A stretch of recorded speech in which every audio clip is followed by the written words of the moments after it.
नमस्ते प्रणाम। हम भोजपुरी गायक जेपी तिवारी तमाम श्रोता बंधु के प्रणाम करते हैं। आशीर्वाद के चाहना हमेशा रखले बनी और आज भी रखल चाहता नहीं। आजकल के कोरोना महामारी में सब लोग परेशान बा, पूरा दुनिया परेशान बा। कुछ फरमाइश आइला एवेब एंटरटेनमेंट प्रेजेंट कंपनी के माध्यम से आप सबके बीच में 2 लाइन रखने का मौका मिला। कुछ मनोरंजन भी जरूरी बा। आई आप सबके बीच में 2 गीत के माध्यम से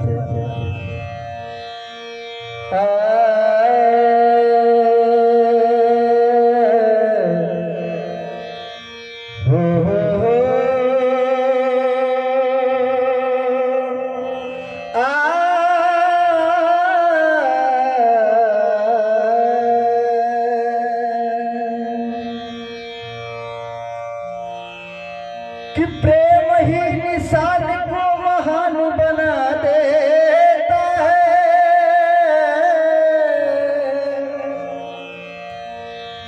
प्रेम ही निशान को नौजवान बना देता है।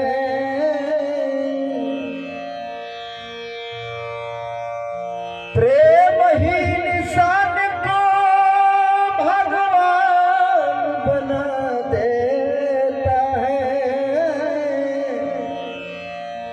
प्रेम ही निशानी को हैवान बना देता है।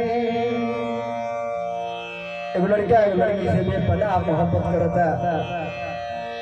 लड़की के बाप मातारी लड़की के शादी तय कर देता। कल है दरवाजा पर बारात आवे भैया। लड़की फोन कर दिया, शादी तो हमारा तय कर दिले हमर बाबूजी, लेकिन इतना बात जरूर कहब तारा से प्रेम कइले बानी। जब तहार ना भइनी तब उनको ना हो। देखिए एक लाइन के भाव का कह दिया लड़की कि दूसरा से शादी भला होई हमार हो, ओ करो ना हो खब जेना भइनी तोहार हो।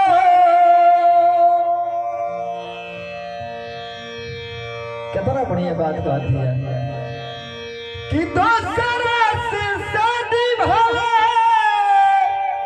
होई हमार हो, ओ करो ना हो खब जेना भइनी तोहार हो। राखब जुदाई की ना अरे कि राखब जुदाई की ना अरे कि पत्थर करेज पर खा जाई बिजहर सुहाग रात सेज पर खा जाई बिजहर सुहाग रात सेज पर। आगे क्या कर दिया कि करी है बियाह पापा भले बरियारी क्रिया हमार बाकी छुट्टी नहीं यारी। करी है बियाह पापा भले बरियारी क्रिया हमार बाकी छुट्टी नहीं यारी। अरे कि फिर जाई पानी भले हो, कि फिर जाई पानी भले अरे दिहल दहेज पर खा जाई बिजहर सुहाग रात सेज पर। जय माता दी, जय भोजपुरिया समाज, सबके प्रणाम, आशीर्वाद के चाहे रही। जय हो।